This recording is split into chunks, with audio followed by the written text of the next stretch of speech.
Assalamualaikum warahmatullahi wabarakatuh. Hai hororis, selamat datang kembali di channel Horor FM.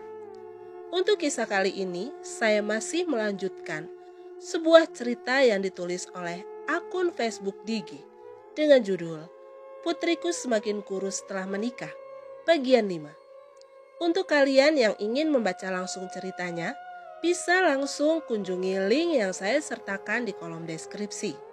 Tanpa berlama-lama, kita langsung ke ceritanya. Sudut pandang Samin. Jangan bersuara, bersikaplah seperti tidak terjadi apa-apa, bisik ibu. Belum sempat kujawab, tiba-tiba terdengar rintihan Naya dari kamar atas. Diiringi dengan suara lonceng yang terdengar nyaring. Sukma, awas kau! Pekik suara misterius, membuat bulu kuduku merinding. Tiba-tiba pintu terbuka dengan sendirinya. Ada cahaya seperti lilin terbang masuk ke arah kami. Dalam remang-remang ibu memberikan isyarat agar tetap diam dan jangan bergerak. Aku yang tak tahu apa-apa hanya bisa menurut. Cahaya lilin itu melesat cepat keluar melalui ventilasi jendela. Barulah ibu bisa bernapas dengan lega. Beliau menyalakan senter yang dari tadi dipegang dalam genggaman. Seumur hidup, baru kali ini aku melihat langsung hal aneh yang sulit dipercaya oleh nalar manusia. Entah siapa di balik suara misterius yang terdengar mengerikan, dan apa tujuan dari cahaya sekecil lilin itu masuk ke kamar ibu. Ayo, kita cek keadaan Naya sekarang, sebelum makhluk itu datang lagi, ucap ibu, sembari keluar dari tempat persembunyian. Aku yang sangat mengkhawatirkan Naya, gegas keluar kamar, lalu menaiki tangga bersama ibu yang ada di depan memegangi senter. Naya, jawab ibu nak. Sayang, apa kamu ada di dalam? Perasaanku makin tidak enak karena Naya tak kunjung menyahut. Bahkan suara rintihannya sudah tak terdengar lagi. Pintunya tidak bisa dibuka, sepertinya terkunci dari dalam, ucap ibu, sembari memutar gagang pintu. Minggir bu, biar aku dobrak. Beberapa kali percobaan, pintu tak kunjung terbuka.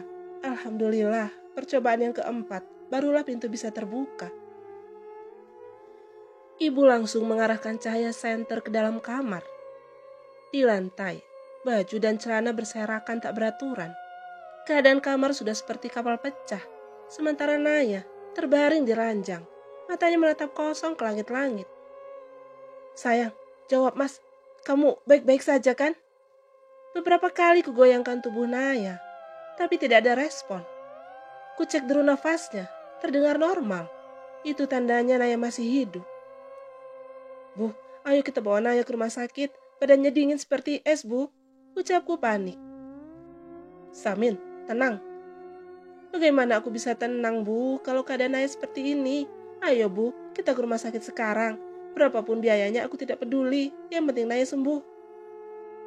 Ibu tahu betul perasaanmu, tapi penyakit yang Naya derita tidak bisa dideteksi oleh medis.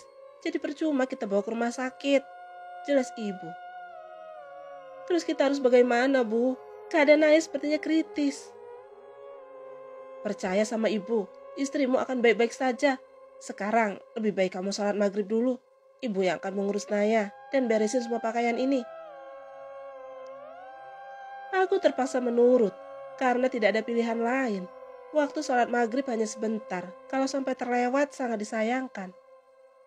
Sebenarnya banyak pertanyaan yang ingin kutanyakan pada ibu, tapi untuk sementara waktu aku simpan dulu.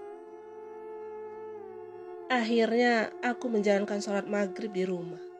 Iya, mau bagaimana lagi? Waktunya sudah sangat mepet.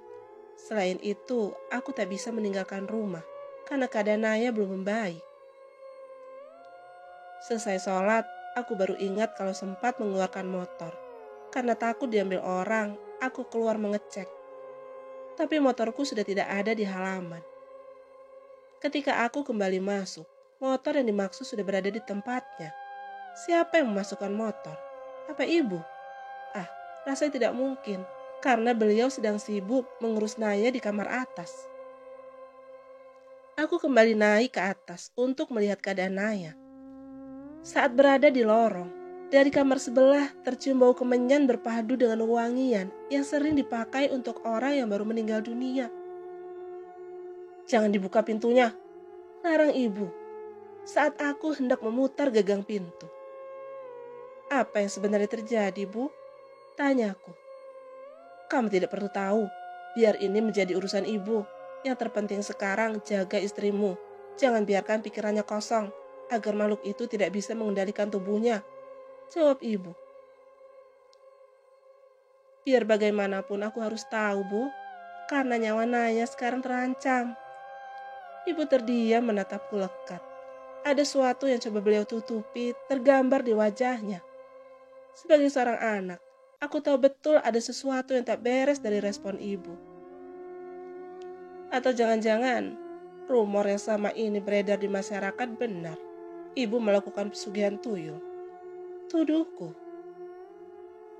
Astagfirullah, bisa-bisanya kamu berbicara seperti itu pada ibumu sendiri. Semua ini tidak benar. Kamu tahu sendiri hidup ibu seperti apa.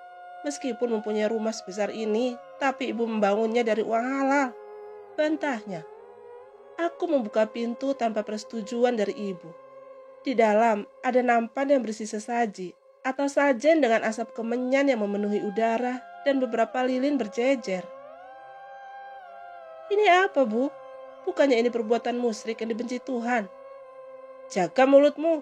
Ibu hanya melakukan pengusiran setan sesuai ilmu turun-temurun keluarga kita, sahutnya. Aku tak habis pikir. Ternyata sama ini ibu masih mengamalkan perbuatan yang dibenci Tuhan. Meskipun niatnya baik, tetap saja tidak bisa dibenarkan. Bukankah masih banyak cara lain untuk mengusir setan? Sudahlah, Bu, jangan lakukan hal-hal seperti ini lagi. Kalau memang ingin mengusir setan, sebagai orang yang beragama kita cukup berdoa, ujarku. Kamu tidak tahu apa-apa, jangan asal bicara. Makhluk yang datang ke rumah kita bukan setan biasa. Mereka bisa mengendalikan tubuh kita jika ibu tidak melakukan ini, sahutnya. Pantas saja, makhluk misterius yang sebelumnya datang sempat mengancam ibu. Mungkin karena mereka tidak terima diusir secara paksa. Tiba-tiba terdengar suara motor berhenti di depan gerbang. Lalu disusul suara wanita yang tak asing. Ibu mengintip dari jendela. Pandangannya fokus untuk beberapa detik. Siapa yang datang, Bu? Tanyaku. Entahlah, tidak kelihatan, di luar gelap. Sebaiknya kamu jaga Naya, biarkan ibu yang keluar menemui mereka, ucapnya. Ibu mengambil lampu petromak yang menyala terang, lalu berjalan keluar dengan langkah tergesa-gesa. Beberapa menit setelah ibu keluar, terdengar jeritan Naya dari kamarnya. Membuatku tersadar dari lamunan. Gegas aku berlari menuju kamar. Bagi Naya yang sudah berdiri di atas ranjang. Sayang, ini Mas, suamimu, ucapku. Naya menoleh. Otot-otot di wajahnya menonjol terlihat jelas. Cara dia menatapku sedikit berbeda seperti bukan Naya yang kukenal. Tanpa menjawab sepatah kata pun, Naya melompat, menyerang membabi buta. Beberapa kali dadaku terkena cakaran. Beruntung serangan selanjutnya berhasil kuhindari.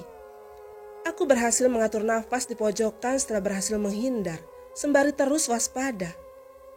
Sementara Naya berdiri dengan tatapan yang aneh, jarak kami hanya 1 meter.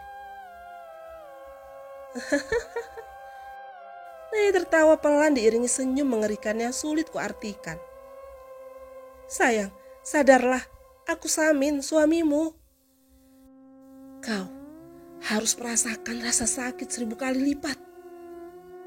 Pekiknya dengan mata melotot. Dan cerita pun bersambung.